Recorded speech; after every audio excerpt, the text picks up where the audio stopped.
Assalamualaikum warahmatullahi wabarakatuh. Perkenalkan, nama saya M. Altaf Haritsyah, Prodi Perbankan Syariah, Fakultas Agama Islam, Universitas Muhammadiyah Sumatera Utara, dengan NPM 23012700023. Kesempatan ini, izinkan saya memaparkan presentasi saya yang berjudul Kebijakan Fiskal dalam Perspektif Islam. Kebijakan fiskal dalam perspektif Islam mewujudkan keadilan ekonomi. Dalam dunia modern, kebijakan fiskal seringkali menjadi alat utama negara untuk mengatur ekonomi, baik dari sisi pendapatan maupun pengeluaran. Namun, sistem ekonomi konvensional seringkali menghasilkan ketimpangan, ketergantungan pada utang berbunga, serta melemahkan keadilan sosial. Islam, sebagai agama yang sempurna, juga memberikan paduan bagaimana kebijakan fiskal seharusnya dijalankan, berbasis pada nilai-nilai keadilan, kesejahteraan umum atau maslahah, dan larangan riba. Adapun landasan filosofis sumber hukumnya, yakni Al-Quran, Sunnah, dan Maqasid Al-Syariah. Kebijakan fiskal dalam Islam berakar kuat pada landasan filosofis yang bersumber dari ajaran Islam itu sendiri. Sumber utamanya adalah Al-Quran, kitab suci umat Islam yang membuat prinsip-prinsip umum tentang keadilan, keseimbangan, dan tanggung jawab sosial. Ayat-ayat Al-Quran memberikan arahan tentang bagaimana kekayaan harus diperoleh dan didistribusikan, serta pentingnya membantu mereka yang membutuhkan. Selanjutnya, sunnah Nabi Muhammad SAW yang terdiri dari perkataan, perbuatan, dan persetujuan beliau berfungsi sebagai penjelas dan pelengkap ajaran Al-Quran. Sunnah memberikan contoh-contoh praktis tentang bagaimana Nabi mengelola harta negara, menetapkan pajak, dan memprioritaskan pengeluaran untuk kemaslahatan umum. Ini termasuk praktik zakat, jizyah, dan pengelolaan baitul mal atau kas negara. Yang tak kalah penting adalah maqasid al-syariah ataupun tujuan syariah yang merupakan esensi dan hikmah di balik setiap hukum Islam. Al-maqasid al-syariah mencakup perlindungan agama, jiwa, akal, keturunan, dan harta.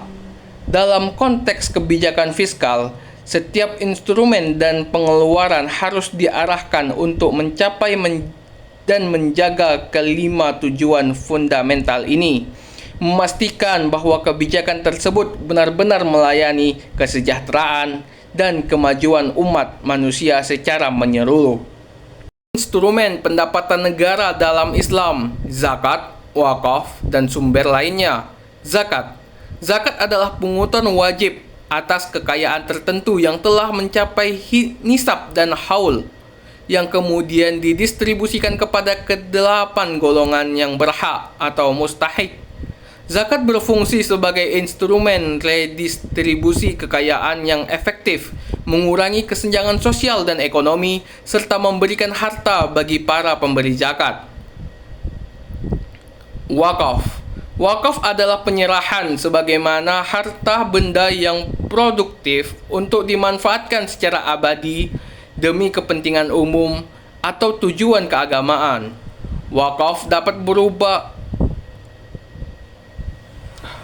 tanah, bangunan, uang, atau saham yang hasilnya digunakan untuk pendidikan kesehatan, fasilitas umum, atau pemberdayaan ekonomi masyarakat.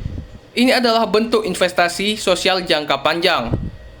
Adapun ghanimah dan fai. Ghanimah adalah harta rampasan perang yang diperoleh dari musuh, dan fai adalah harta yang diperoleh tanpa pertempuran. Keduanya merupakan sumber pendapatan negara yang dikelola kepentingan umat, bukan untuk pribadi. Adapun jizyah atau kharaj. Jizyah adalah pajak yang dikenakan kepada warga non-muslim di negara Islam sebagai imbalan atas perlindungan dan hak-hak yang mereka nikmati. Kharaj adalah pajak tanah yang dikenakan atas tanah-tanah yang ditaklukkan. Keduanya merupakan instrumen penting dalam sejarah keuangan Islam untuk menopang kas negara. Atas pengeluaran fiskal Islam, kesejahteraan umat dan pembangunan berkeadilan. Dalam kebijakan fiskal Islam, pengeluaran negara tidak semata-mata didasarkan pada efisiensi ekonomi, melainkan juga pada prinsip keadilan, pemerataan, dan pemenuhan kebutuhan dasar seluruh lapisan masyarakat. Prioritas utama pengeluaran adalah untuk menjalin kesejahteraan umat secara holistik, baik spiritual maupun material. Ini menyangkut penyediaan layanan dasar seperti pendidikan gratis atau terjangkau untuk semua, aksesibilitas layanan kesehatan yang berkualitas, dan jaminan sosial bagi fakir miskin, yatim piatu, dan orang-orang yang membutuhkan. Selain itu, pembangunan infrastruktur publik yang membangun produktivitas dan konektivitas masyarakat juga menjadi fokus, seperti jalan, jembatan, irigasi, dan transportasi umum. Tujuan makroekonomi Islam: distribusi kekayaan, stabilitas, dan pertumbuhan berkah. Distribusi kekayaan yang adil, tujuan utama adalah memastikan kekayaan tidak hanya berputar di kalangan orang kaya, tetapi terdistribusi secara merata, mengurangi kesenjangan ekonomi dan sosial melalui zakat, wakaf, dan larangan riba. Pertumbuhan ekonomi berkah, mendorong pertumbuhan ekonomi yang berkelanjutan dan etis, bebas dari riba dan spekulasi berlebihan, serta berfokus pada sektor real yang bermanfaat bagi masyarakat dan lingkungan. Kesejahteraan sosial, mencapai kesejahteraan menyeluruh bagi seluruh anggota masyarakat, memastikan memenuhkan kebutuhan dasar, akses terhadap layanan publik, dan pemberdayaan ekonomi bagi yang membutuhkan. Stabilitas ekonomi, menciptakan lingkungan ekonomi yang stabil, bebas dari inflasi ekstrim dan menggelembung spekulatif, dengan memprioritaskan investasi bertanggung jawab dan perdagangan yang adil. Pun perbandingan dengan kebijakan fiskal konvensional, perbedaan paradigma dan implementasi. Kebijakan fiskal Islam. Paradigma kebijakan fiskal Islam sangat berbeda dari konvensional. Fokus utamanya bukan hanya pada stabilitas makroekonomi dan pertumbuhan PDB, melainkan juga pada keadilan sosial, distribusi kekayaan yang merata, dan kesejahteraan spiritual. Instrumen seperti zakat dan wakaf adalah unik dalam Islam, berfungsi sebagai alat retribusi wajib yang bersifat sukarela dan abadi. Larangan riba mendorong investasi langsung pada sektor real dan minimalkan spekulasi. Kebijakan fiskal konvensional yang lazim diterapkan di sebagian besar negara modern, umumnya berorientasi pada pencapaian tujuan makroekonomi seperti pertumbuhan ekonomi PDB, pengendalian inflasi, dan stabilisasi siklus bisnis. Instrumen utamanya adalah pajak dan pengeluaran pemerintah. Penerimaan pajak digunakan untuk mendanai berbagai program pemerintah dan investasi infrastruktur. Tantangan implementasi kebijakan fiskal ekonomi di era modern, yakni 1. Globalisasi ekonomi. Integrasi ekonomi global seringkali membatasi ruang gerak negara untuk menerapkan kebijakan fiskal yang sepenuhnya independen dan islami. Yang kedua, adaptasi instrumen. Mengadaptasi instrumen fiskal tradisional Islam seperti zakat, wakaf, dan jizyah ke dalam struktur ekonomi modern yang kompleks, membutuhkan inovasi dan kerangka hukum yang kuat. 3. Pemahaman dan kesadaran. Kurangnya pemahaman yang memadai di kalangan masyarakat, pembuatan kebijakan, dan praktisi ekonomi tentang potensi dan mekanisme kebijakan fiskal Islam dapat menjadi hambatan. 4. Integrasi dan tata kelola. Tantangan terbesar adalah memastikan integrasi dan tata kelola yang baik dalam pengelolaan dana publik dan instrumen fiskal Islami. 5. Pengukuran dan evaluasi. Pengembangan metrik dan kerangka evaluasi yang sesuai untuk mengukur dampak sosial dan spiritual dan kebijakan fiskal Islam. Selain metrik, ekonomi konvensional merupakan tantangan metodologis yang signifikan. Adapun prospek dan relevansi kebijakan fiskal Islam untuk solusi ekonomi global, meskipun menghadapi berbagai tantangan, kebijakan fiskal Islam memiliki prospek yang sangat cerah dan relevansi yang semakin meningkat dalam menyediakan solusi bagi permasalahan ekonomi global saat ini. Kebijakan fiskal Islam dengan penekanannya kepada keadilan, etika, dan keberlanjutan menawarkan alternatif yang menarik. Mekanisme retribusi kekayaan seperti zakat dan wakaf dapat menjadi model bagi sistem menjamin sosial yang lebih inklusif dan efektif. Selain itu, fokus kepada pembangunan berkeadilan dan kesejahteraan umat sejalan dengan tujuan pembangunan berkelanjutan atau PBB, menawarkan kerangka kerja yang komprehensif untuk mengatasi kemiskinan, kelaparan, dan ketidaksetaraan. Adapun studi kasus penerapan prinsip fiskal Islam di negara-negara Muslim. Beberapa negara mayoritas Muslim telah mengimplementasikan elemen-elemen kebijakan fiskal Islam dalam sistem ekonomi mereka.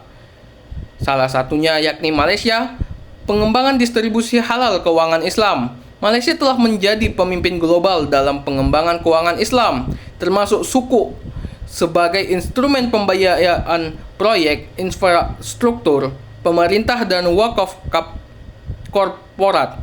Pemerintah Malaysia juga aktif mempromosikan industri halal sebagai pendorong pertumbuhan ekonomi yang berlandaskan pada prinsip-prinsip syariah. Indonesia, optimalisasi zakat dan wakaf nasional. Indonesia, dengan populasi muslim terbesar, telah berupaya mengoptimalkan pengelolaan zakat dan wakaf melalui lembaga-lembaga negara seperti Basnas dan BWI. Arab Saudi, dana investasi publik dan diversifikasi ekonomi. Arab Saudi melalui dana investasi publik atau PIF menginvestasikan sebagian besar pendapatan minyaknya ke dalam proyek-proyek diversifikasi ekonomi jangka panjang seperti NEOM yang bertujuan untuk menciptakan sumber pendapatan non-minyak dan mengurangi ketergantungan pada hidrokarbon sejalan dengan prinsip pembangunan keberlanjutan dan diverifikasi harta. Setelah menjelaskan beberapa slide sebelumnya, sampailah kita akhirnya di kesimpulan menuju keadilan dan kesejahteraan melalui kebijakan fiskal Islam. Kebijakan fiskal dalam perspektif Islam menawarkan kerangka kerja yang komprehensif dan berlandaskan etika untuk mengelola keuangan negara. Berakar pada Al-Quran, As-Sunnah, dan Maqasid Al-Syariah, ia tidak hanya bertujuan untuk pertumbuhan ekonomi, tetapi juga pada pencapaian keadilan distributif, stabilitas ekonomi yang bebas riba, dan kesejahteraan holistik bagi seluruh umat. Instrumen unik seperti zakat, wakaf, dan instrumen lain berfungsi sebagai alat efektif untuk redistribusi kekayaan dan pembangunan berkelanjutan. Meskipun tantangan implementasi di era modern tidak kecil, terutama di tengah-tengah arus globalisasi dan kompleksitas sistem keuangan kontemporer, relevansi kebijakan fiskal Islam semakin nyata. Ia menyediakan solusi inovatif untuk masalah-masalah global seperti kesenjangan pendapatan, kemiskinan, dan krisis keuangan dengan menekan nilai-nilai moral dan tanggung jawab sosial.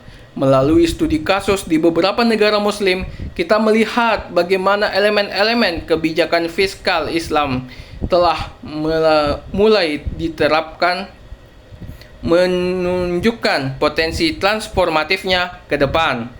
Diperlakukan supaya kolaboratif antara ulama, akademis, dan pembuat kebijakan dan masyarakat untuk mengembangkan model yang lebih adaptif dan aplikatif, sehingga visi keadilan dan kesejahteraan ekonomi dalam Islam dapat terwujud sepenuhnya demi kemaslahatan umat Islam manusia.